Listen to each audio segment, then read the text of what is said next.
Creo que en América Latina hay cada vez más un sentimiento de disgusto, de rebeldía contra el abuso del poder, utilizar el poder para enriquecerse. Eso era algo que en alguna época hemos llegado a tolerar. Yo recuerdo de Odría, por ejemplo, un dictador en la historia del Perú. Se decía, bueno, se robó mucho, pero hizo obra. Entonces, yo creo que en América Latina hoy día ya hay una intolerancia total con la idea de que el poder sea un instrumento para enriquecerse y que hay un rechazo muy profundo, ¿no es cierto?, de la corrupción.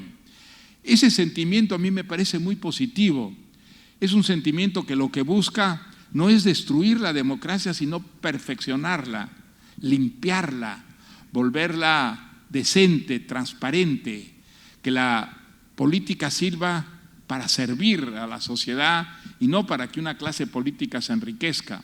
Entonces, aunque en una primera visión nos parezca que estamos arriesgándonos al caos con movimientos como los que ha habido en Brasil, yo creo que no, yo creo que hay un esfuerzo de regeneración, de purificación de las instituciones democráticas, de lo que puede resultar algo enormemente positivo.